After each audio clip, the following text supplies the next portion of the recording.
So it is my pleasure today to introduce today's presenter, Ray Lugo.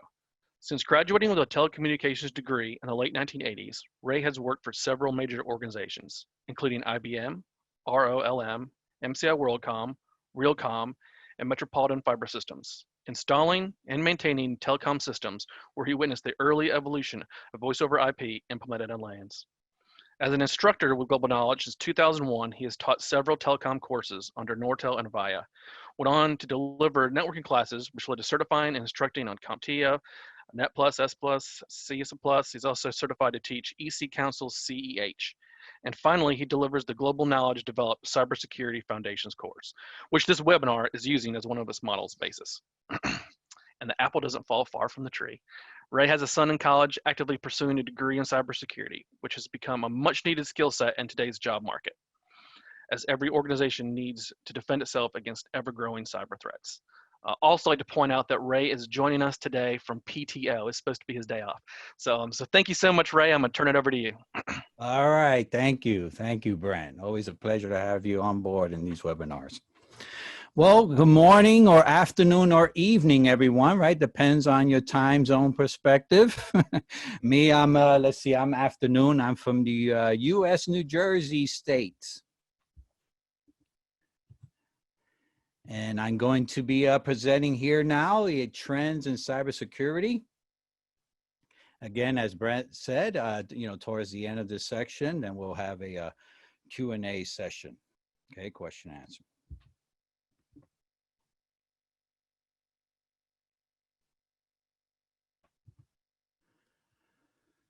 So again, this section is in fact from one of our Global Knowledge courses, our Cybersecurity Foundations course. It is the final module of the course, Module 16, Trends in Cybersecurity.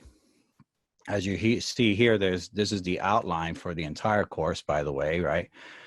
From Module 1 through 16 of what we present through, it's a week-long course, and we also include labs too.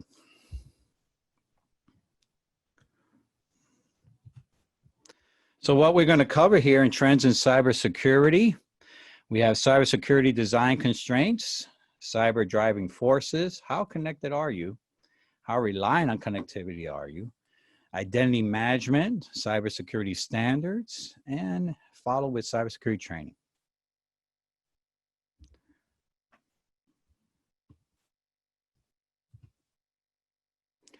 So the very first reference up here is cybersecurity design constraints may occur for an organizations. And so it refers to constraints that may prevent having the ideal IT or IT security solutions in place. One factor is budget. And sometimes, it's not an easy sale to say, hey, we need to spend, right, this amount to protect ourselves by making investment on this type of equipment, for example, or maybe make an investment to hire a third party to help us monitor the environment, to do incident response and so forth. Sometimes that's not an easy sell, especially if nothing has occurred yet. But you see, every organization has that outlook. Sometimes, unfortunately, it's just a matter of time. And sometimes when you don't, right, spend up front, and don't have the necessity protection, it could be even more costly to you once something does happen. Sometimes, unfortunately, lessons learned, we call that. It takes something to happen, and then people realize, oh, what could we have done to prevent that, right? Because now it costs us a lot. Our system got hacked into, all this information that was sensitive was acquired. That could harm us, our reputation and things like that. Sometimes that's hard to recover from. And so that could be even more costly, right, to an organization to undergo that. And so one has to have that type of perspective, right? What can we do now? Maybe, make this investment now and we could see the return on investment pay off, especially if you could prevent something from happening right up front, right? Prevention is one of the best controls an organization could take upon themselves. And usually, yes, that needs an investment. And by the way, it's not just necessary attacks. Overall, during the class, we talk about risk management, disaster recovery, business continuity is very important too. there's other threats besides attacks, right? Natural disasters that could occur, things that could, impact organizations. And so one always have to account for that. And upfront, usually it means, if you want to try to prevent or recover as quickly as you can, having the budget to do that and spending upfront could help you recover sooner or even prevent something from happening, right? So that you don't even incur that damage and that cost. We also have to factor in regulations and, putting the proper measures in place because of regulations is very important. And every organization that are mandated, right, to protect their environment because of regulations should analyze their environments and determine, what regulations they have to adhere to, what should be in place at this moment. And if it's not properly in place, there could be bad consequences for that. And much of the data that organizations maintain are usually regulated data. If you think of, PI, person identifiable information, social security number, credit card information, medical records, school records, all that, is demanded by regulations to secure thoroughly, right? So that always factors in, and not doing so properly up front, again, there could have been other constraints, like I said, with the budget, right? Could equate to that too, or sometimes, some kind of political factor within the organization itself, right, may prevent from the proper controls to be put in place to secure the data that has been heavily regulated. Technical capability too, one must analyze, what technology is available at the current time. A good example, people usually implement antivirus solutions. But, the concept of the antivirus solutions or anti-malware is usually based on the known, right? In other words, we identify a virus malicious code, what we call the signature. And so a lot of those antivirus solutions go on that basis of the known, right? We've identified this malicious code that's trying to run and we're going to stop it. But what about the unknown? What addresses that? Well, there are solutions now that do. You could look up a solution. I'll put it on the chat window. It's called sandboxing as an example. Okay, sandboxing solutions are available at this point in time. Okay, just put that term on the chat. And they, oh, I'm sorry, I just did it to the panelists. So Brent, you got to see that term. Let me do it to everyone here. All right, sandboxing, there we go. And so, those two solutions are available. Sometimes people are not aware of these newer solutions available.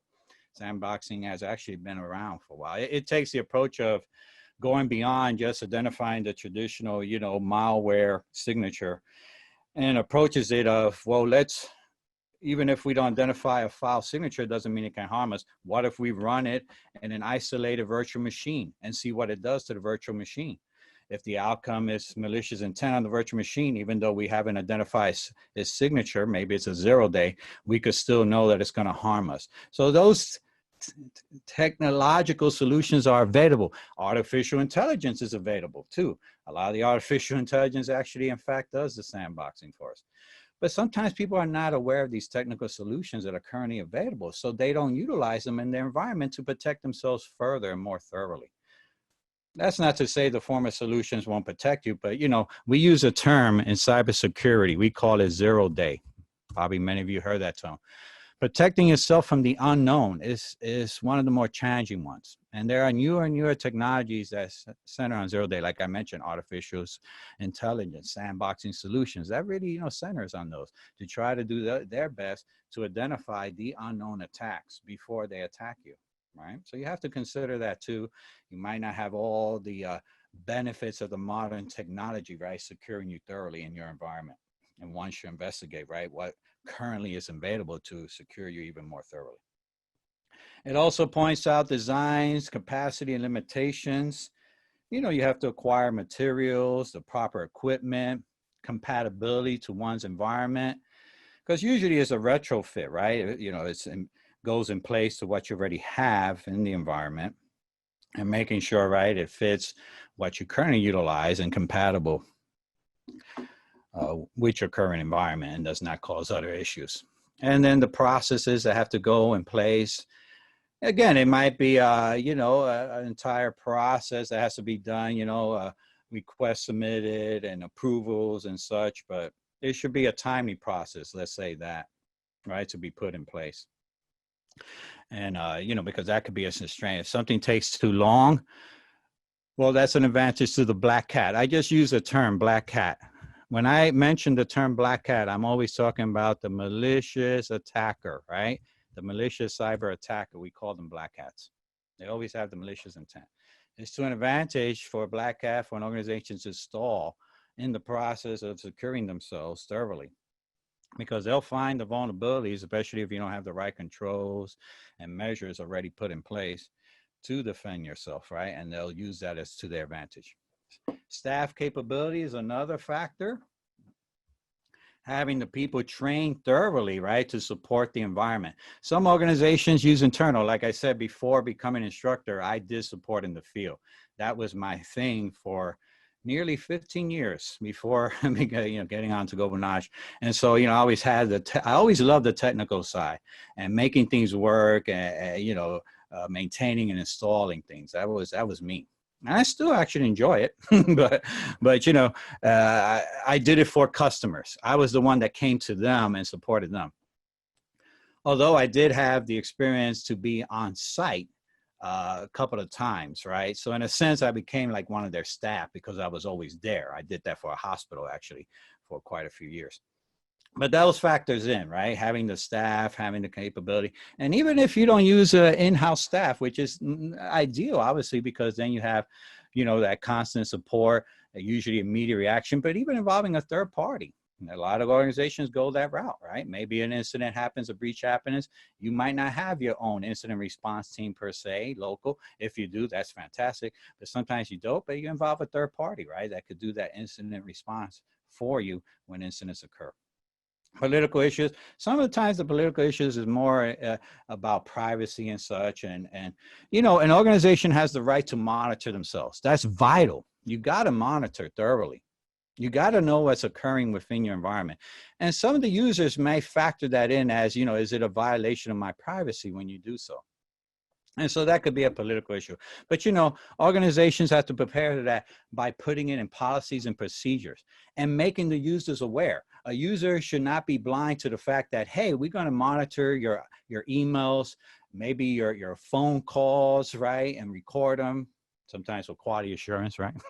And, you know, but things like that. Hey, we're going to put up video cameras in certain areas and we're going to watch for movement, which includes you will be caught in the video camera. So, you know, sometimes that's great. But if you state that all in a policy right up front, how we're going to monitor, when we're going to monitor, then the user shouldn't feel that's a, you know, a violation to their policy because it was stated to them, right? And it said, this is what we're doing to protect ourselves and you in a sense. So, you know, we have this right to do these measures. No, but even that, you know, obviously there's certain limitations. You know, you put cameras up, you know, those cameras shouldn't be in certain areas, for example, right? Like restroom and things like that. So, you know, you got to outline that thoroughly. But these are some of the, you know, design constraints that could prevent an organization from having the thorough protection against cyber attacks, right? That should be analyzed and addressed.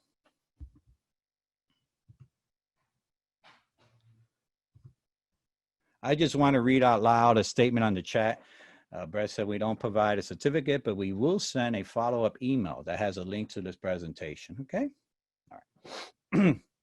Okay, so we have cyber driving forces. Well, you know, the factor is, yes, we're very connected nowadays.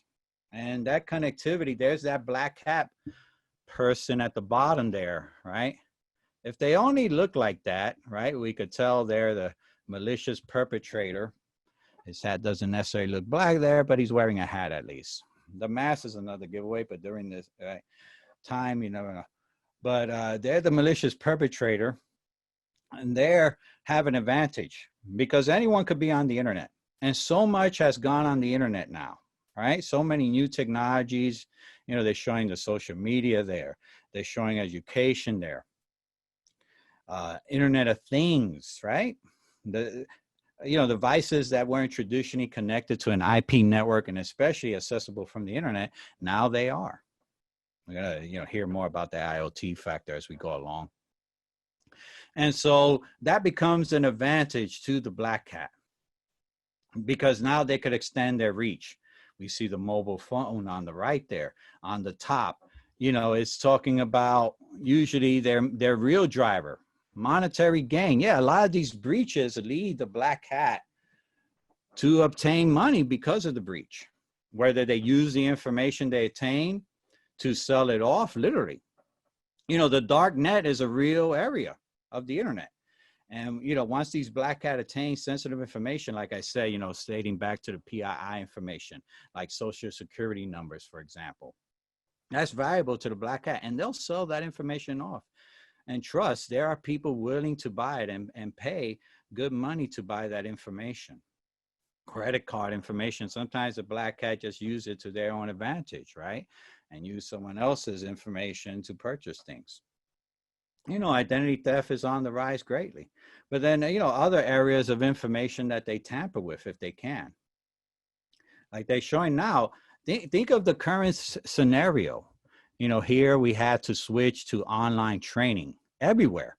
I mean, public schools for the first time had to go through online training, literally. I mean, they closed down the schools because of what, you know, happened with the pandemic, and everyone went online. You know, that creates new avenues. And already, you know, there's a new term that was already coined, Zoom bombing, right? Everyone heard of that term now? People going in on sessions just to be intrusive, right? Or to disrupt those sessions. That has been happening already, right? Because of these new platforms. Sometimes it's not just, it's just to be malicious and disruptive. And the black hats are doing that, or anyone who, you know, just wants to play that role, right? Sometimes they just do it for entertainment. But every organization must be concerned with that, right? How to secure more thoroughly their environments to prevent those type of intrusions, or to prevent someone to come in, right, and get to systems that have very sensitive information on them, and the black hats can use that environments. We're constantly connected with our mobile phones. There's always an app for that, right?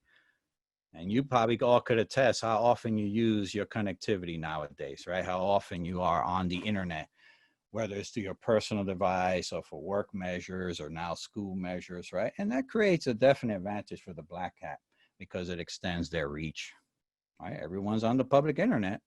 Black hats are definitely on there.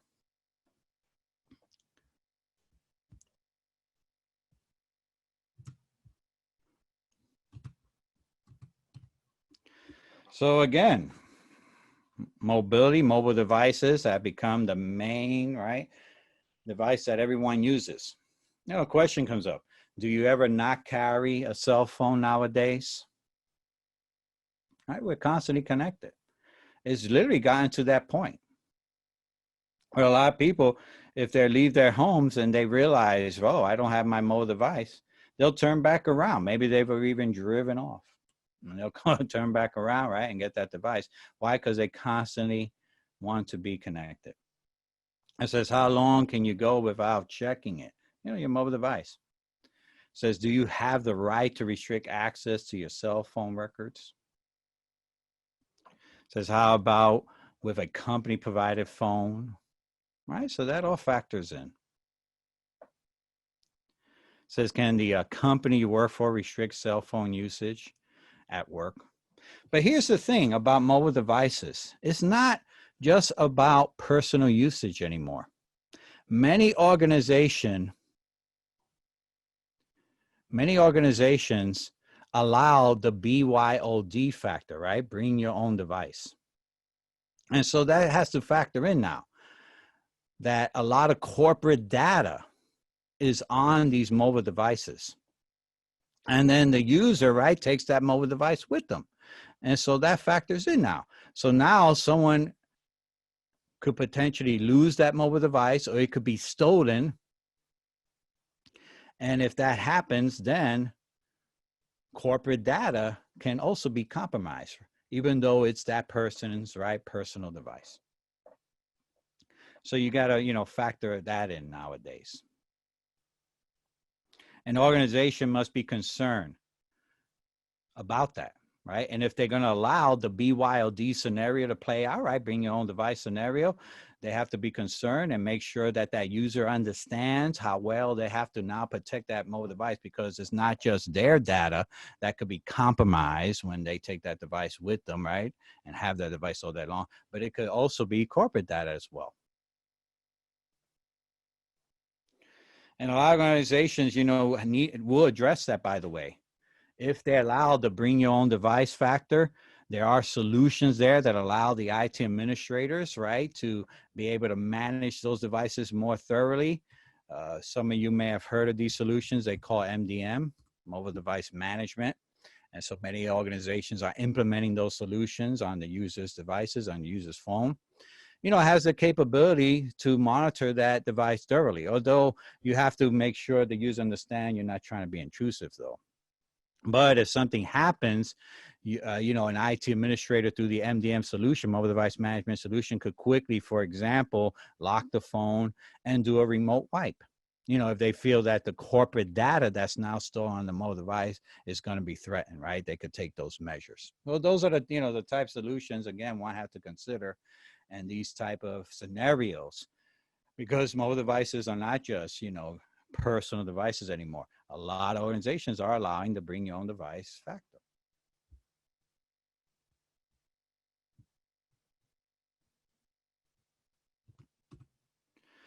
Okay, then we have the use of social media as well. Okay, so that factors in. It says it's a killer app for mobile devices, if not the entire internet. It says, could you be required to have a social media account in your future? Is your social media presence or digital ID part of your background check? I could give you an insight. I could tell you that that has become nowadays. Organizations are concerned with potential employees or already their employees' social media activity. Because sometimes, unfortunately, people post too much information right on their social media accounts. Hey, I do such and such for this organization, you know, and that might be valuable if a black hat is going to target an organization. One of the first phases, an attack phase, is reconnaissance. Okay. And when you do, when a black hat does reconnaissance, they do what we call footprinting, and they start, you know, gathering information on their intended target. And one of the ways they do it now is through social media. Like if I was interested in targeting GlobalKnowledge, I may go on LinkedIn and start searching, for example, who works for GlobalKnowledge. And I may want to start making contact with them, right? To start footprinting them, to start, you know, casual conversations with them once I make contact with them. And say, oh, I see you work, you know, for this organization, you do this. I work for this organization and I also do something similar. And, you know, can you give me more details of what you do for your organization and what you use? I use this equipment, what do you use? But all the while they're footprinting you, really. That's what they wanted. They want that type of information. They just making it seem like a casual contact, but now they're using social media to their advantage in that manner. And another factor is that a lot of users like to use the same credentials everywhere.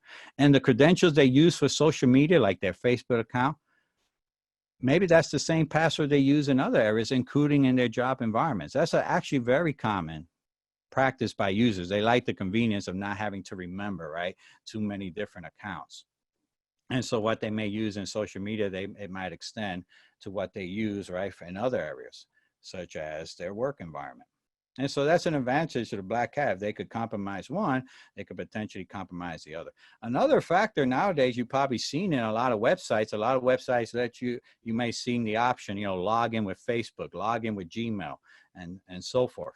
And so if they could figure out those other accounts, they could log into other sites that are not the Facebooks and the Gmails and so forth. And again, they might relate it that this might be the same credential, especially the password that they use for other things, including accessing their work systems. So that factors in, you know, that creates another issue that organization must be aware of, right? And yeah, organizations do have the right to know what is, you know, a person's digital identity. What are they using it and where and how? Because that could become another pathway that the black hat focus in on, especially through their upfront reconnaissance phase and footprinting phase, right? To find information on individuals that work for the organizations they're ultimately targeting.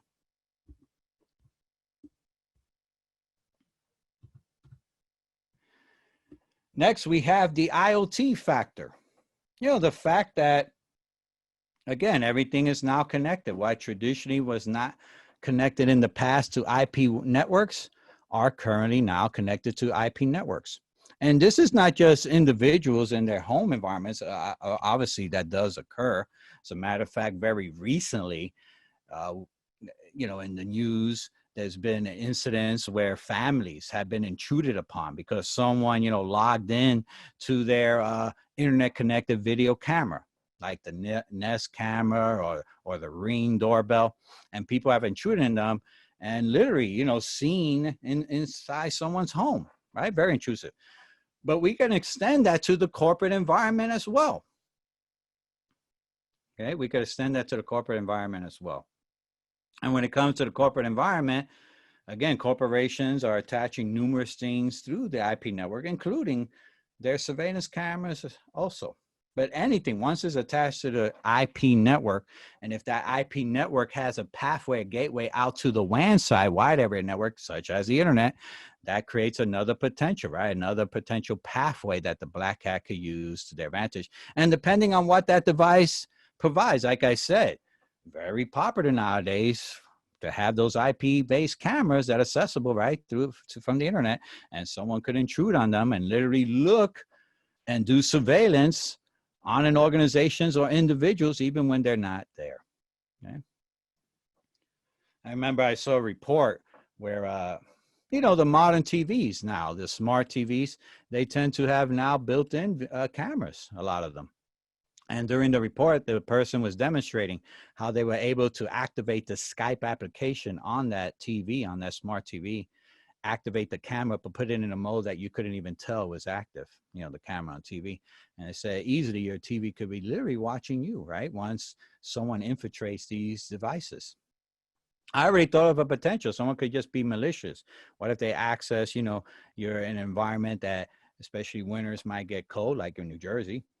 What if they, you post on social media, hey, I'm going on vacation, and, you know, someone relates that and says, oh, I know they have that, you know, thermostat that you could access on the internet. What if I could hack into that and lower their temperature while they're away from home, right? And in a cold environment, that could be very damaging. Your pipes could freeze. You know, these are potentials now because everything is attached and creates potentials.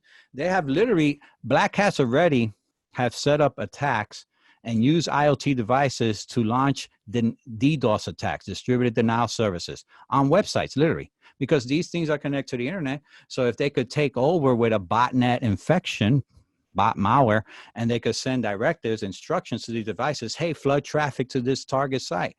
And it has already happened, literally. There was a big one against a corporation called Dyn.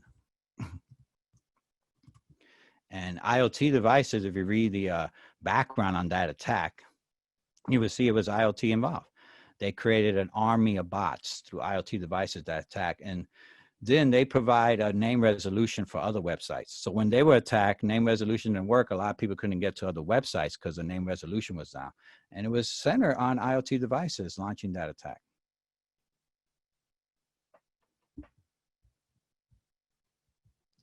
All right, so we got to factor that in. It's gotten to the point, you know, corporations, of course, usually are more prepared in that regard because they understand the risk they take whenever a device, especially, is accessible from the internet. But what about at home? A lot of home users don't, you know, may have of course, their routers.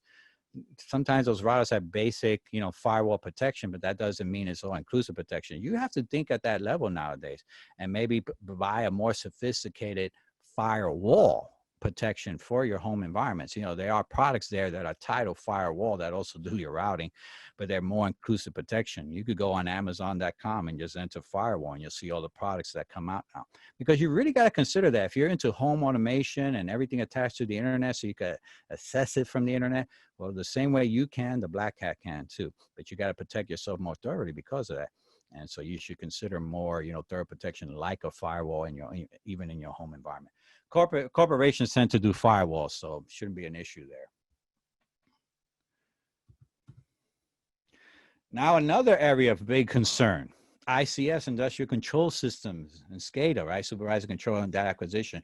These are the type of systems that control industrial environments. Think electrical grids, water supplies, pipelines. These, areas have become a big target of black hats. They could lead to, ransom, or it could lead to cyber terrorism. And that's a factor. Corporations are concerned if you have a type, right, of industrial system, you got to factor that in nowadays. And, and everything nowadays is TCP/IP based. And once again, it goes on the IP network that extends the black hat reach. So you have to thoroughly monitor. Monitoring is at the forefront, but then there's frameworks that you need to invoke in these environments. And there's many organizations that give references to protecting, SCADA and ICS environments, especially at the TCP/IP level. Such organizations like NIST, NIST, National Institute of Standard Technology, provides information. Energy.gov has information.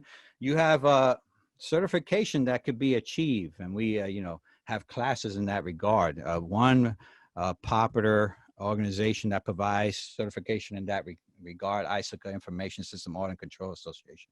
And that very, certifications you could take. There's SISTA, Certified Information Systems Auditor. There's SISM, Certified Information Security Manager. These type of frameworks, they call them, are centered, right, in securing IP-based environments, which now includes and has to include, right, the SCADA industrial control system, because that has become a big focus on the black hats now. Yeah, I use that term to describe, Michael, any malicious perpetrator. With malicious intent, we call them the black hats. They could be nation sponsored though, but because they're the malicious perpetrators, we deem them as a black hat. A white hat is an ethical person. We call them ethical hackers. And then a gray hat is in between that. That is terms we use in the industry: black, gray, and white hat.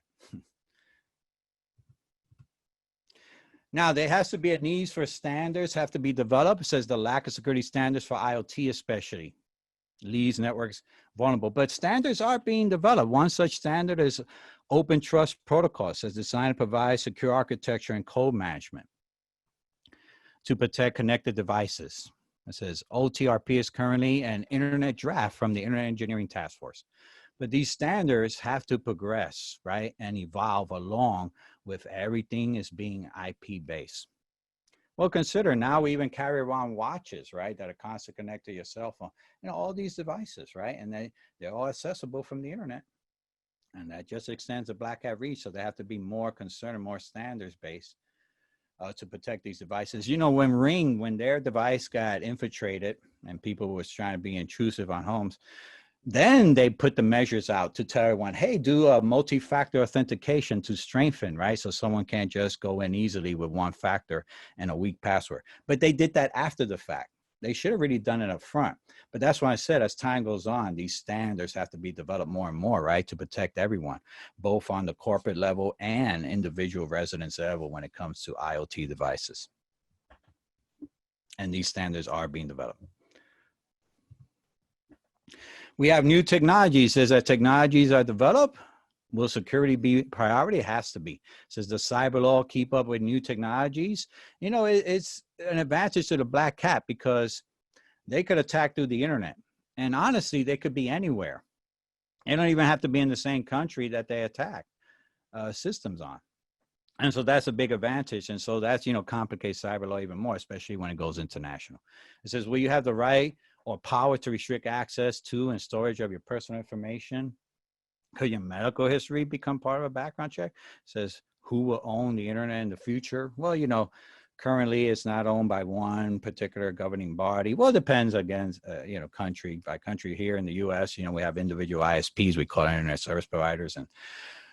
But there's, there has to be standards and mandates and regulations they even adhere to, right, to secure their customers as well. And ISPs are at the forefront of securing their customers. Internet service providers, organizations need to involve their ISPs in protection as well. You consider where the traffic is originating from, right, from their connections. especially like to prevent DDoS attacks, distributed denial of service. You can absolutely ask your ISP to get involved with that protection, where if they start detecting a flood of traffic right to your site, they could, redirect it or even stop it on their end before it even hits you, and then you have to protect yourself. So you got to take those things into consideration. But here, how connected are you, right? If you think about it, we're constantly connected. How often in a daily basis, right? We do things over the internet.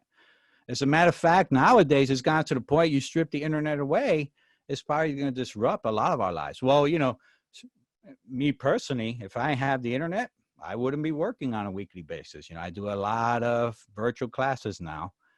That's become very popular, but it relies that I have on the internet, right? So that factors in. But we're constantly connected, and the point is the black hat knows this. And so unfortunately, right, the malicious perpetrators, that's an advantage to them because people are constantly connected.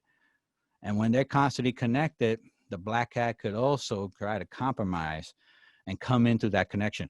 A lot of organizations, again, because of what happened with COVID, had to revert to telling people stay home, literally, right? Work at home. A lot of VPN, virtual private network technology was used for that. But let me tell you, the black hats don't stop. If anything, they increase because of that. They say, hey, all these corporations are now telling people to launch their VPNs to VPN into the organizations we ultimately want to infiltrate. And the black hats upped their game. They started attacking more and trying to figure out, right, how to infiltrate these VPN connections. And they don't care what organization they infiltrate. They did it to hospitals, different corporations, especially, those that provide financial services like banks and trading companies. I was reading articles, this has increased, unfortunately. So, cyber staff are on the big alert nowadays because of that type of remote connectivity has dramatically increased. And the cyber attackers, right, the black hats are using that to their advantage. So organizations must step up their, right, defenses and monitor thoroughly and be aware when someone's trying to infiltrate your environment, especially through the internet, through VPN connectivity. Virtual private networks, right, have increased dramatically. Says, how many computers are in your home today? And how about in your car? Yeah, everything's connected, even cars now. Yeah. Wi-Fi constantly now, right? Through cellular signals, and then you disperse to the Wi-Fi. But the same thing, the way you could get out to the Wi-Fi, someone could get in from that Wi-Fi too and be very intrusive potentially. Right? Because we're constantly connected with so many devices. So how reliant are you to this connectivity? How will you buy things if things occur? So if your electronic payments aren't working, how will you get cash, right? If the ATM's machine says, how will you pay at stores? A lot of people are now even using their phones, right, to payment. So that factors in now. It says, how will you get paid or a deposit? If things are disrupted, especially if that disruption is, done by malicious intent. Again, there's different threats. Some things happen that occur, like natural disasters and stuff, but sometimes it's malicious intent, right? The black hat wants to be disruptive because they know they can then impede an organization's operations. And sometimes that's their ultimate intention. We equate that with the hacktivists is a term we use, or cyber terrorists. They just want to be disruptive, sometimes because they hold something against that organization and they want to be disruptive that way right against it to impede their operations that affects their customers, what ultimately could lead right to disgruntled customers or even employees. And that could be a big impact to any organization. Identity management factors in now. It says the more we're connected, the bigger issue identity management becomes. What I said earlier, a lot of people like for convenience to use the same credentials everywhere for personal websites and even access to their corporate systems. That's actually not a good strategy because all it takes, especially on the personal website side, compromise there could lead to compromise, right, for them to get into the corporate area as well. But you have, solutions, federated identity. Those are cloud-based solutions now. Many organizations offer and involve like Amazon and Google, where the identity during the authentication process is verified from a provider out in the cloud, right? And if identity is proven, then access to resources allowed. And that could allow for, single sign-on type scenario, accessing numerous resources without having to re-authenticate over and over again. But ultimately, the solution is a cloud-based one. It's not something local that could be reached. Biometrics is being highly utilized even on personal devices now, right? A lot of new phone models have biometrics, smart cards, RFID technology being utilized, radio frequency identifiers. RFID could help with asset tracking and management. It's not far-fetched that someone could come into like a data center and try to steal an asset. And if it's RFID tag, it could trigger a perimeter alert, right? That someone's trying to take that asset out of the data center. And these technologies are available now. Password management tools. Password management tools have, in this point, automated the process where administrator doesn't always have to get involved with a password reset process, like have the users preset questions they answer. If they answer correctly, right, then the password reset is invoked, but if not, it's denied. So those are, the type of password management. Also, they could help in storing credentials securely as well, so that your users can implement stronger passwords, more complex passwords, and not easy ones, right? That could easily be cracked. And the password management tool could help them in that regard to bring up those credentials needed during the authentication process, right? Solutions are available for password management tools. Says, how many different systems do you access today at work in your personal life, right? Again, we're constantly accessing and connected to the system, especially during this time of remote work and remote access. And the Black Hat has now even more focused in on that. So organizations must be alert, right? And monitor and protect themselves thoroughly. And here we have a reference of organizations that provide cybersecurity standards. I mentioned NIST earlier as an example of the SCADA and ICS. They provide standards, and many other, especially for government level standards.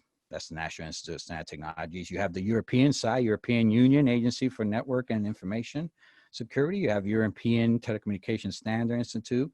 There's the International Organization for Standardization, ISO, which developed the OSI model.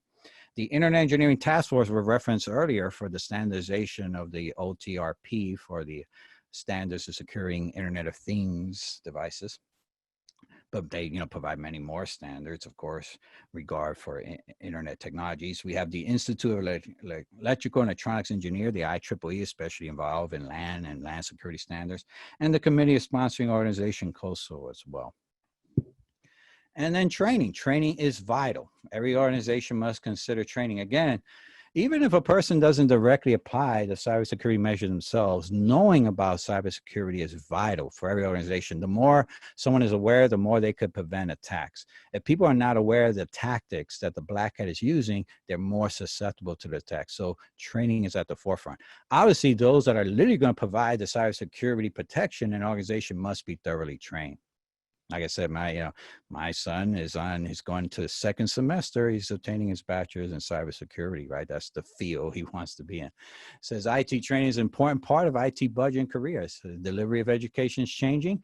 What kind of education would be asked? College degrees, certifications. And yeah, a lot of colleges are offering those college degrees now. Right? Cybersecurity has become a big topic, and every organization needs to provide and have people that could apply it. Says consider training in other fields, Linux, virtualization, IP version 6, which is more secure than the IP version 4, networking, and vendor-specific training as well. You're going to provide firewalls, intrusion detection systems, and you're going to be the one installing, maintaining it. You need that vendor. Like here at GlobalKnowledge, we train on Cisco products in that regard. We train on Palo Alto and SonicWall. Those are products, firewall devices that are made to protect your environment, right? So we provide that vendor-specific training in GlobalKnowledge. Okay? And here, this is just a little kind of a roadmap expanding. One, building up a skill set in the networking side. Sometimes people need IT fundamentals.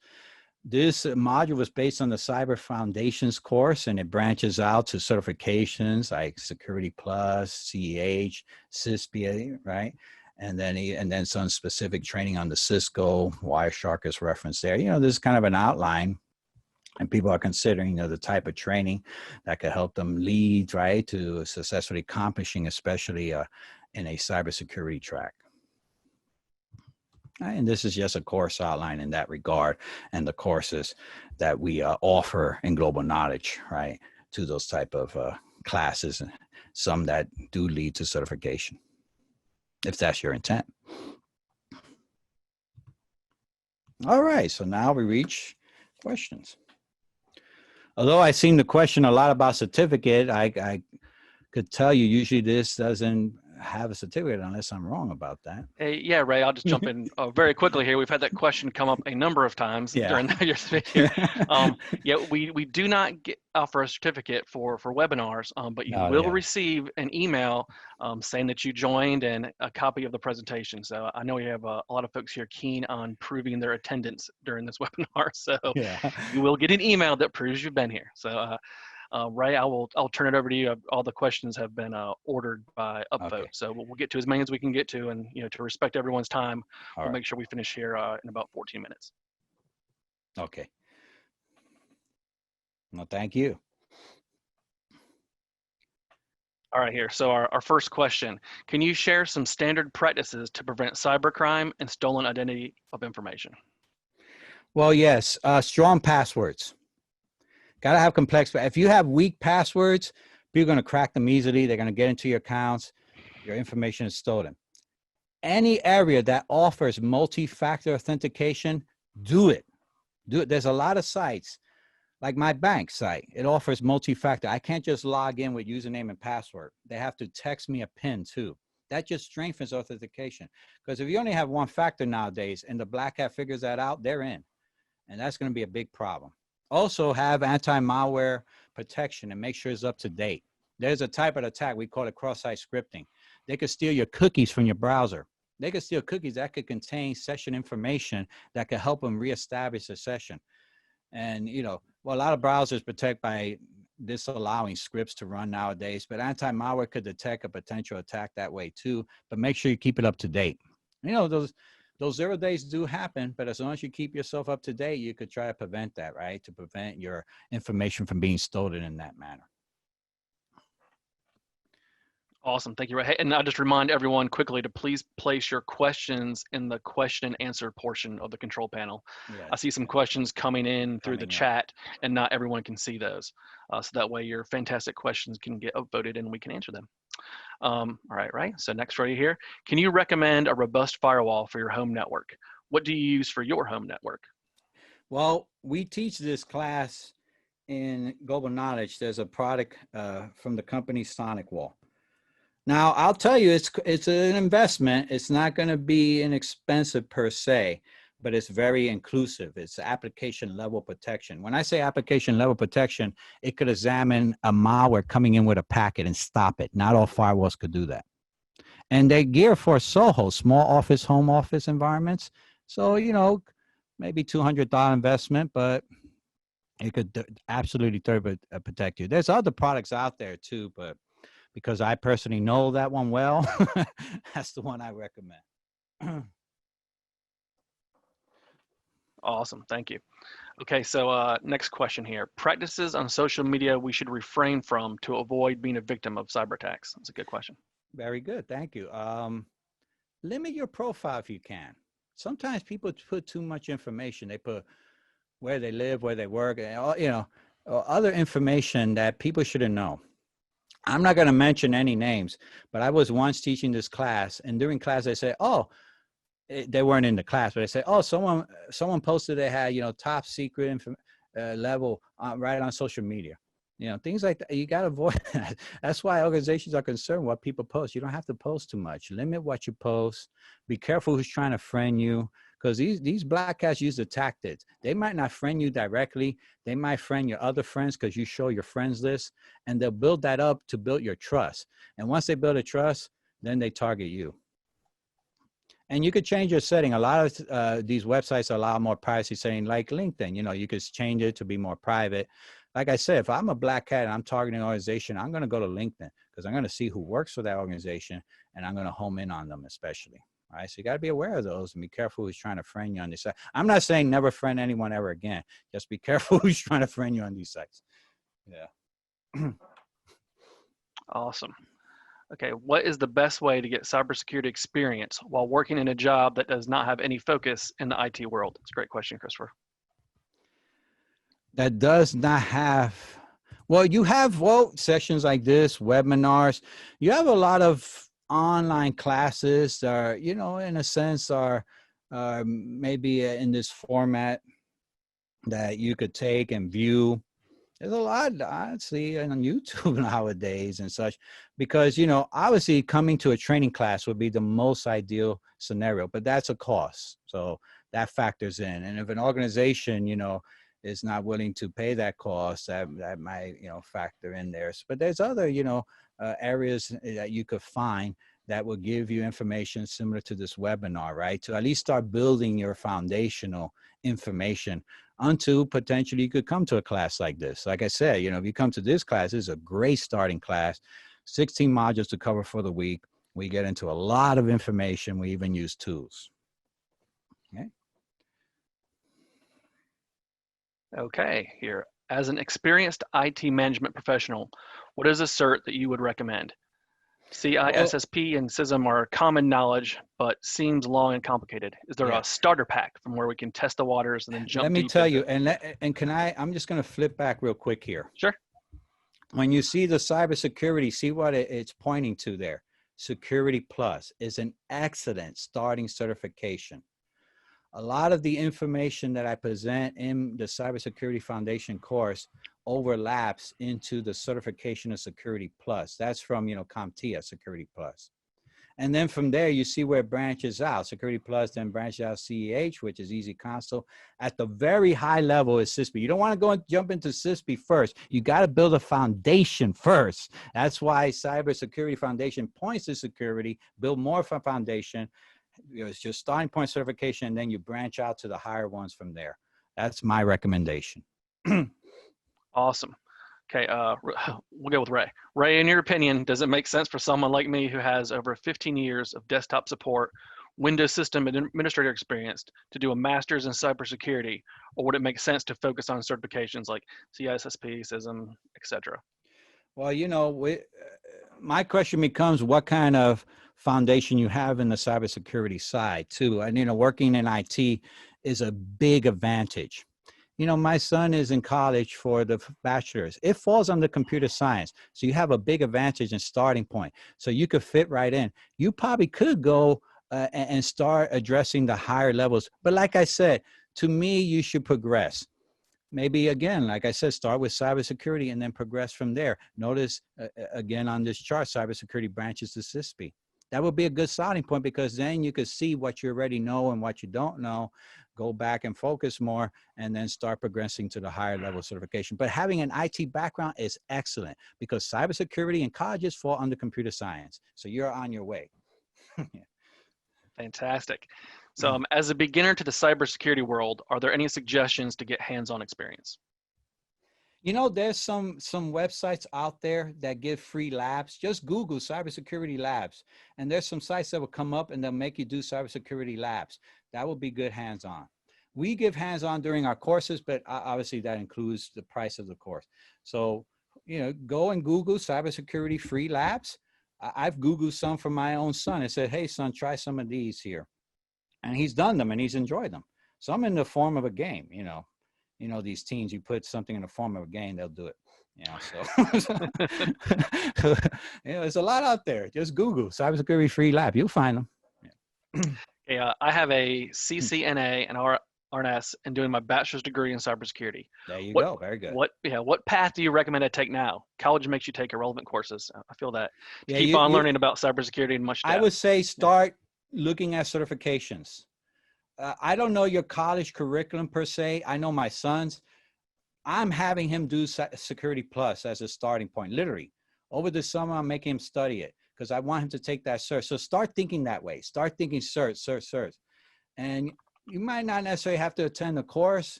You might do some self-study, but if you could attend the course, and again, CompTIA is a good starting point. CompTIA, besides Security Plus, has other cybersecurity certifications that I teach as well. CYSA, we have pen tests at the highest level, Certified Advanced Security Practitioner. CompTIA is a good one to look at. And then CH as well, Easy Console, Certified Network Defender. I do the Certified Ethical Hacker. Those are great courses to start on. CISP has a very high level, so you want to, keep that in the background though. That will be, something you want to shoot for, but start with, CompTIA, Easy Console. That's the way to go. Besides your degree. You want those certs. Looks good on the resume. Okay. How to secure transactions from other apps? Like we provide permissions of contacts, SMS. Yeah, you know what? You got to be careful what you're downloading. Put it this way, as long as you're downloading it from the original, well, Apple locks it down. Never root your phone. If you root your phone, you can put any app. That's a big, big security risk. Get it from the trusted sources. Android is more loose in that regard. You got to be careful what you download from Android. They sometimes use a tactic. They'll name an app close to the name of the real app you want. So you got to look very, very carefully at what app you're truly downloading. And then, yes, look at what permissions it wants and think to yourself, why does it want that permission? I had one student tell me they used the McDonald's app and they wanted access to their phone. Maybe it wanted to do a QR reading, but I don't know why. You got to look at that and see why things want permissions. Be careful. I myself, I use an Android and I use a product called Lookout. And, it helps examine apps. It's called Lookout, and you could download it for free. This is for Android. I think they have one for Apple too. So you might want to look into that solution. There's others besides that one, but a lot of people don't think of putting anti-malware on their phones, and that's a big issue. An app could contain a malware. That's a possibility. So you want to protect your device with anti-malware solution. Alrighty, so for budgeting purposes and justification, have industry or academic studies been done to determine, on average, minimum cost per client and servers to include software, personnel, training, consulting services, etc., that would be spent by organizations on an annual basis to establish an adequate amount of cybersecurity protection? Yeah, that's a pretty broad range because, each organization is unique unto itself. Questions always become, what type of data you have. It's regulated data. Well, you're going to be mandated to secure authority. So that's going to vary from organization to organization. But the way I look at it is what I said before. You got to look at it is what would it cost us? And this is on the risk assessment. On the risk assessment, we do what they call a qualitative risk assessment, it's called. And that centers on, and quantitative, monetary and impact. And you got to do that for yourselves. And what would it cost us if a breach were to happen and we didn't thoroughly secure ourselves? But it's never going to be a low number. Let's say that these products, they have a price and cost to implement, and so you got to factor that in. But I do suggest you should always have a good firewall product in your environment. You should have a good log analysis product in your environment. You should have monitoring set up, simple network management protocol implemented on the network, multi-factor authentication. Some of these don't cost as much, but it's good. But it's like everything, I'm not going to recommend a Soho product to an enterprise. I'm going to recommend a high-end firewall, right? From Cisco Firepower to Palo Alto. That's going to be several thousand of dollars, but they could probably prevent you from being breached and cost you even more. So you always got to factor that in. But like to try to give a per set number, that's very hard because each industry, each organization is vary, right? So that you got to look at and analyze it through your risk assessment process and risk management. Cool. Let's try to get it two more real quick. Do you Okay. have a security platform to protect IoT, especially mobile phone? Well, again, like I said, a lot of people don't consider having a protection solution on the mobile. And there's a lot of them now. And a lot of people don't consider, applying them to their mobile devices, like I mentioned, that product Lookout. So you really got to consider that there too. And then, like I said, at the home level, you really got to consider firewall protection now. If you don't, someone could potentially get into that router, and Awesome. that's a big factor. So you got to, secure yourself. Enterprise should have a firewall to begin with, but a lot of people don't consider that at home. And you have IoT at home, you got to protect it more thoroughly. And a firewall is my recommendation to do that. Fantastic. Look into them. It's a cost investment, but it could protect you unless you want someone to be intrusive. That could cost you more, right? Awesome. Let's try to get to one more, Ray, then we'll let All you right. get back to your pina coladas. Very good. What do you feel are the Back potential? to yard work. What do you feel are the potential negative implications of restricting access to social media sites for employee morale and company culture? And does the increase in productivity outweigh impact of them? Should most/all social media be locked down for employees? It's a great question, Fred. Well, yeah. The thing is, let me say this: organizations, actually have their own social media presence themselves. That's big nowadays, right? The Twitters, the Facebooks. So it's become acceptable. But personal social media, that could be the problem, especially during work hours. And like I said, what is the individual putting on that social media? Are they putting I have top secret clearance, and things like that? That was bad. So a lot of organizations do prevent it in the work environment because of that, to be quite honest. Even cloud sharing nowadays, like the OneDrop, right? Dropbox, OneDrop, things like that are being prevented. But here's the thing: you got to make your user understand why. It's not we're trying to take away your fun. We need to protect ourselves, because if we don't protect ourselves, and that becomes an avenue that a black hat uses to infiltrate us, it might trace back to you, and that wouldn't be a good scenario. Usually, if you explain it to them like that, they might not give you the, oh boy, you're trying to prevent my fun type of thing. But put it in policy and explain it to them that way, why we're doing this, right? To protect ourselves. Fantastic. Thank you so much, Ray. I know there's some All right. questions that we haven't been able to get to. No problem. I would We'll encourage have more everyone. in the future of That's these. right. That's Yeah. right. But I would encourage everyone, if you've got questions, Come back with them. Yeah, we'll yeah, continue. or reach out to Global Knowledge. There any of our social media channels, Twitter, Facebook, LinkedIn, whatever works the best for you. We're happy to engage with everybody that way. So thank you again, Ray. I really appreciate you joining us again Thank on your you. PTO. No And I problem, hope, everyone. yeah, and if you'd like to learn more about this topic, I'd like to suggest you take a look at some of our recommended courses. And as an attendee of today's webinar, you can save 25% on your next Global Knowledge class. Thank you So all. Thank you all. yeah, thank you so Oh, much, sorry, Ray. We Brad. I appreciate it. didn't mean to interrupt. No, I'm just responding to the chat.